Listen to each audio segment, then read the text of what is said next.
Hi guys, welcome and welcome back to the channel. If this is your first time in here, thank you so much for stopping by and thank you for clicking on this video. Now, today I'll be teaching you some basic features, the basic features in Cricut Design Space that you will need to learn in order to make rhinestone templates. So I have learned a long time ago that if you give a man a fish, he'll just eat that fish for the day, and tomorrow he will not have anything to eat. But if you teach him the art of fishing, then he will eat for the rest of his life. Now, it is okay if you buy a template, but sometimes it's better if you learn how to make a template. In that way, you could do it by yourself and you could do it in whatever style you need. Now, it can be very overwhelming to learn everything about rhinestone templates in just a video. Sometimes in the middle of the video, you are lost. But it's okay. Today, I'm going to show you the key features. And now this video is going to be a part one because I don't want to overwhelm you in one video to teach you everything. So this is going to be a part one. Now, I'm going to teach you the different features, the key features that you will need if you are going to start making your own templates. So if that is something you're interested in, just keep on watching. Okay, guys, so we are in Silhouette Studios Business Edition. Now, your first lesson is if you are going to do rhinestone templates, you will have to have the business edition. Now, you could have the designer edition, but you will not be able to export your videos from Silhouette Studio and use Cricut Design Space. You will have to cut it from Silhouette Studio. Now, I don't have a machine that is compatible to Silhouette Studio's software. So I went ahead and I bought the business edition because the business edition, I could save my project as an SVG and then transport it to Cricut Design Space where I could cut it using my Cricut Explorer Air 2 machine, and it works perfectly. Now, if you are in the business edition, this is what it's going to look like. Now, the first thing we're going to look at is what does the page setup look like. So I'm going to start at the top of the page. Now, at the top on my right, where you see my mouse, I'm moving my mouse, you see a blank sheet. When you click on the blank sheet, this is the page setup. Now, if you look at it, it's gonna give you some numbers and the different features that is on the page setup. Now, the first one is the machine. Now, as I said, we are not using the Silhouette cutting machines um, that is compatible with the Silhouette Studio. But these are the machines that are compatible with Silhouette Studio. So this will not apply to you if you are working with Cricut Design Space for cutting. Okay, now this feed type, it is always on, it always defaults to auto manual. Okay, now for the cutting mat, I usually just use a 12 by 12 mat because that is what I use to cut in Cricut Design Space. So I always leave my cutting mat as Cameo 12 by 12 inches. Now, the media size, I always leave it as the 12 by 12 inch. Now, if you go down here, you could change it. If you notice this little slider that's right here, you could click on the slider. I'm right here where it says width, and you could change it. You could move it to whatever size that you want, just like the height. So my height, if you notice, my height is changing and it's getting smaller and smaller. But I leave it at a 12 by 12 because that is the biggest size that my 12, the width is the biggest size of 12 that my Cricut Design Space Cricut Explorer Air 2 can work with. Now here is the transparency, and I always leave this at a 0. But if I move it, you're gonna realize that my canvas is getting, you could see those grid lines there. But it does not matter because I always just leave it white and the transparency is 0.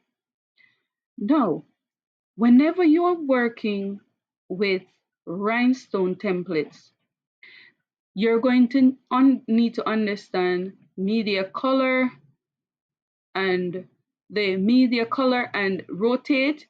All you can do is just move your mat to different areas, okay? But I like to just leave it on the first one. Now, the next thing you're going to want to do whenever you have a beginner who is doing rhinestone templates, they do not just jump and start at converting SVGs to rhinestone, which would be another video that I will do. They usually start by doing a, a word, okay? So in order for you to make a word, so in this case, we are going to use the word love because we need more love in our lives, all right? To get that word, you are gonna go over here to your left, okay? You're gonna go over here to your left and you'll see this arrow that's here.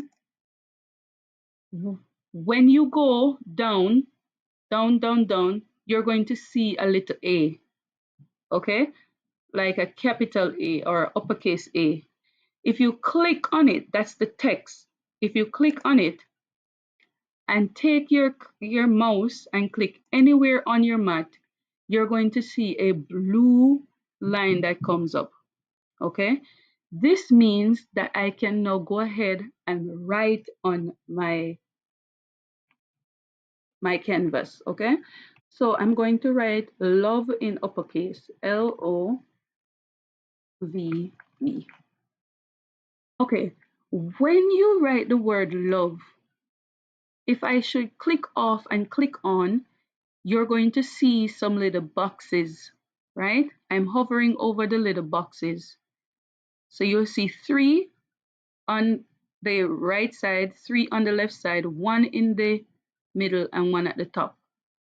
If I should use the one at the corner right here, what this does is that it makes my heart bigger, but it keeps the proportion of it. So if you remember from math class, something is proportionate if they have the same slope. And I'm not going to get into that, but it will allow it to keep for the height and the width to be have the same slope, if you know what I mean.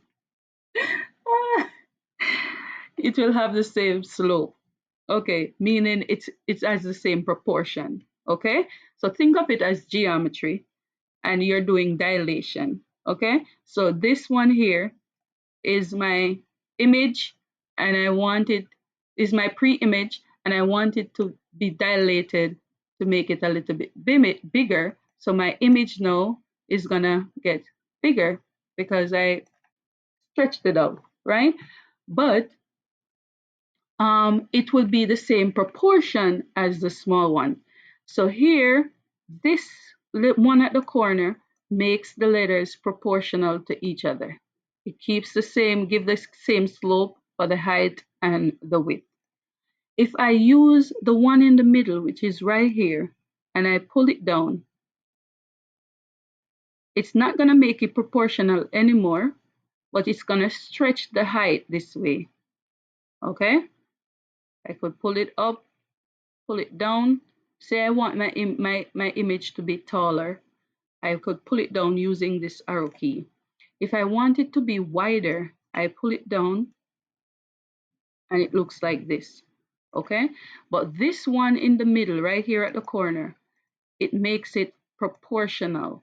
Okay? So the height and the width has the same slope. I'm going to teach you a little math today. I'm sorry.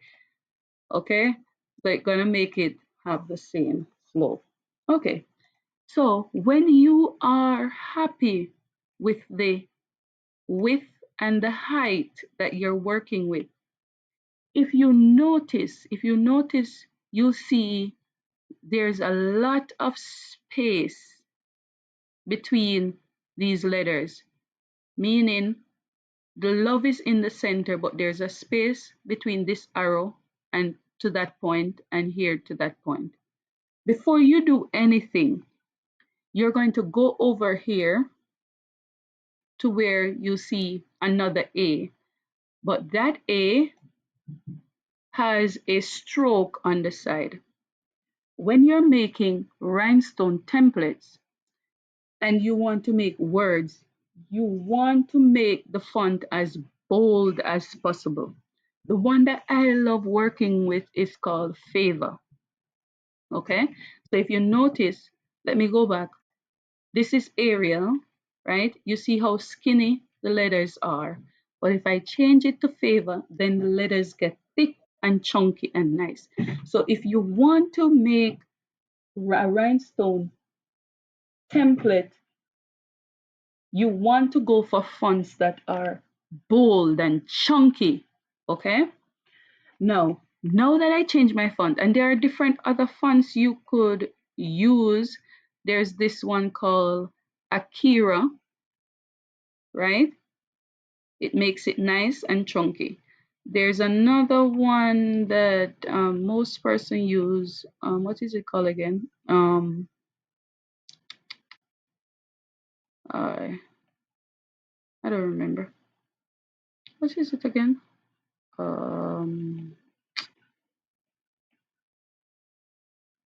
Impact. This is it.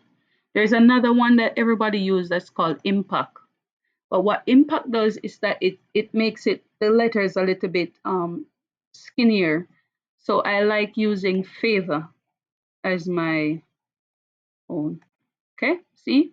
So the difference between Impact and Favor? Impact, even though the letters are bold, it makes it a little bit closer to each other.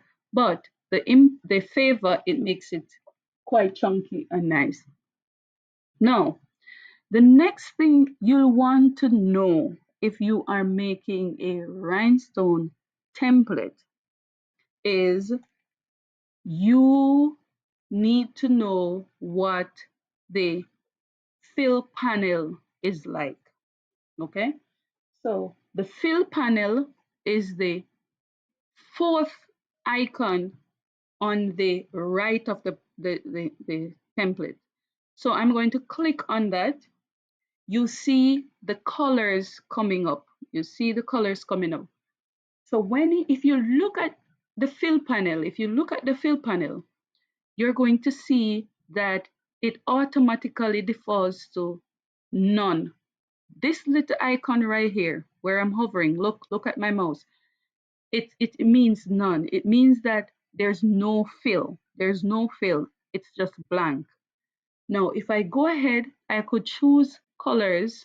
Look, so it moves from the none, and now the color that I'm working with goes to the front.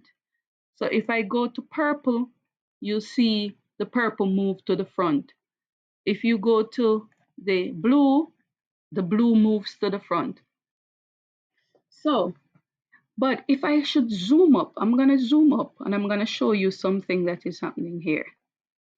If you look at these letters right here, even though it's blue, you're going to see a red line around it. You do not want to make a template with that red line that is around it.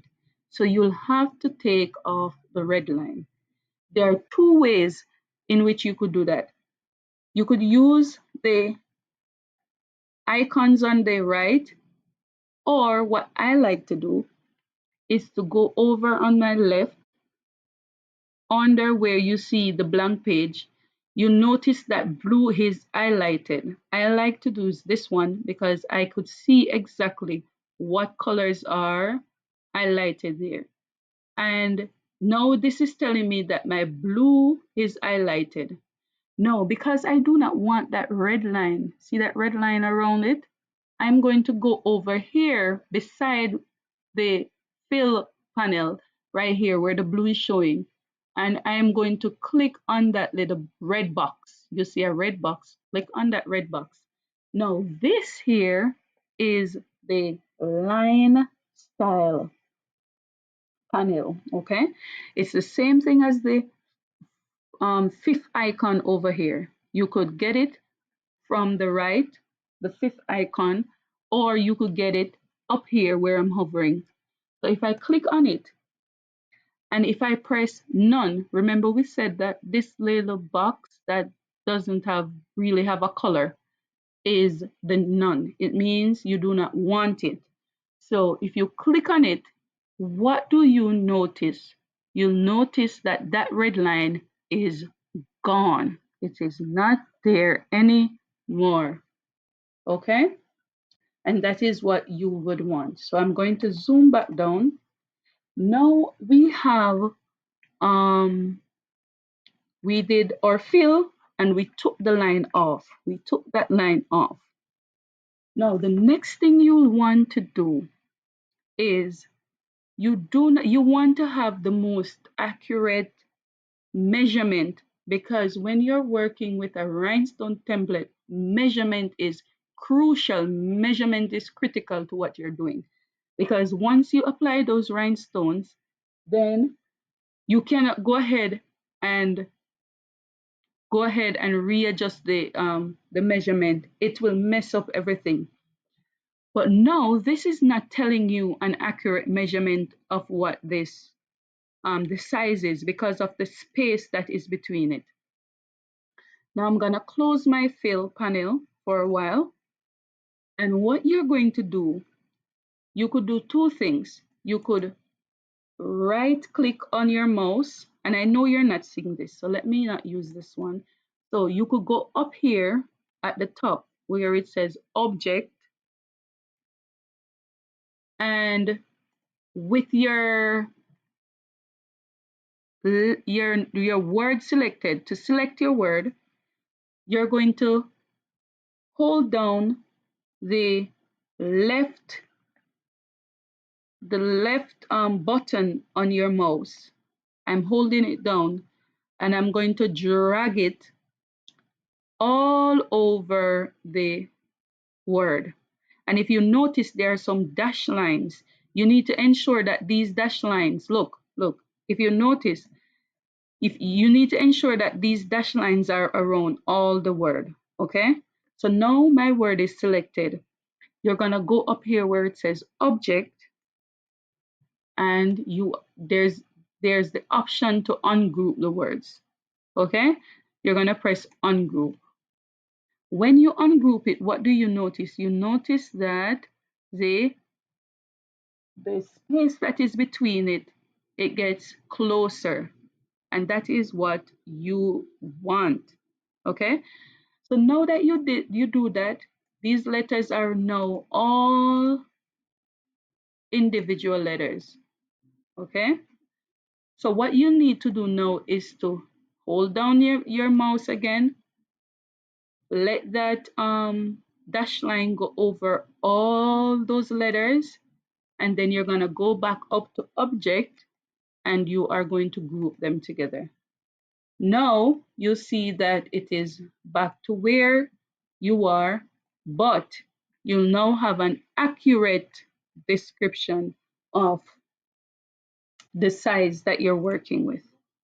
Now the size that you're working with, it depends on you and the project that you're working with and what you're putting the rhinestone template on, okay? Now, this is what you are going to have. Now you could go ahead and just make the template this way, convert this to rhinestones. All right. Now I'm going to show you how it looks. This is just the basic of rhinestones. If you notice, I am moving my arrow key because I want it to be longer. Okay. So in another video, I'm going to show you how you could get an outline, how you could get a ombre effect and stuff like that. But for now, I'm going to show you what this would look like if you go ahead and apply rhinestones to it. Now I'm going to go over here where on the right, and you could access this two ways. You could go over on the menu bar where you see this little arrow. Some persons just have it right here, and you're going to see this little gem. You see that? And it's the rhinestone panel. You open it and you'll see this that comes up. Okay. Now, you could also get it by going to object, not object, panels rather. You go to panels and you go all the way down and you'll see rhinestones. You click on it. Now, there are different effects that you could give your rhinestones, okay? So let's just look at the rhinestone panel because this is just going to be something that is going to be repetitive because this is what the main objective is, how to do the templates using this. So what you're going to do, you're going to go over here, you're going to see none. If you click on it, it doesn't do anything to the template. But if you click on this one, the second one, that's just the edge, right? And you see that it outlines the edge of the word, which is cute. If you don't have a lot of rhinestones and you want to do it this way, then you have it.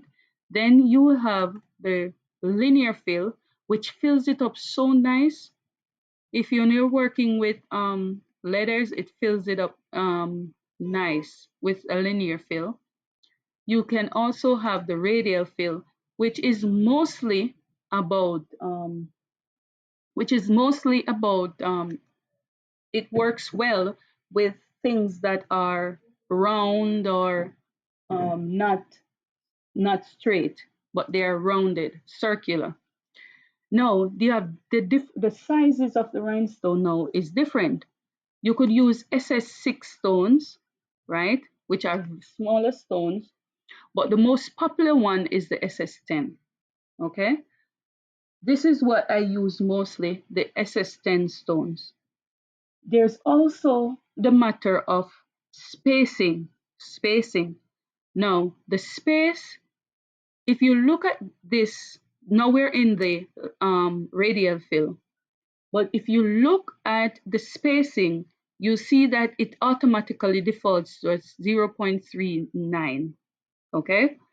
So it means then that I could change it. If I change it and I make it the spacing, the inch a little bit smaller, it brings them closer. So if I do 3.0, what you'll notice is that it starts filling it up a little bit more. If I make it 0.020, it fills it up even better. But what if I do 0.15?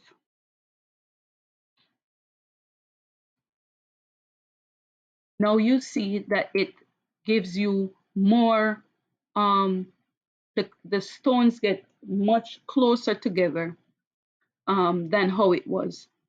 And let me tell you now, the closer the stones are, the more the nicer it will be. Okay, your design will be nicer. So this is the spacing. Then you will have the freehand method of applying your stones, where you could just put stones manually, and then you'll have this option where you could release the stones. When you release your stones, if I should go ahead and press release stones, you're going to see a box that comes up around each of the stones. It just means then that I could go ahead and move stones around. So it does take a while. If you're working with a lot of stones, it does take a while for it to be released.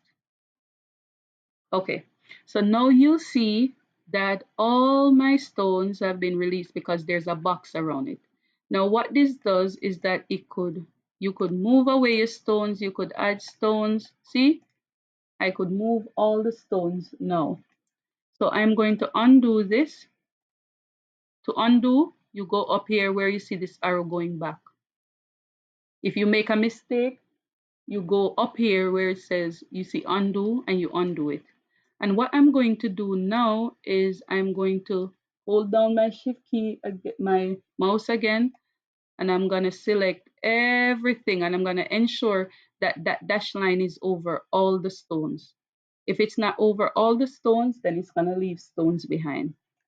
And then you'll notice that all the stones are highlighted. You go up here where it says object and you group them back. All right. Now, the last thing I'm going to talk about in this video is the total amount of stones. Now, this is important because before a builder goes to start his work, he ensures that he has enough material in order to finish the project.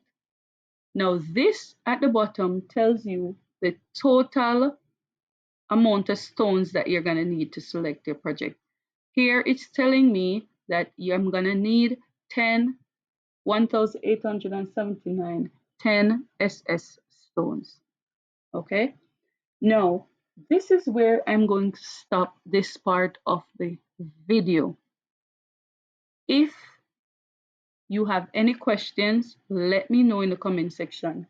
In our next lesson, I'm going to teach you how you could use the offset panel to make layered SVG templates. So until we meet, I'll see you soon.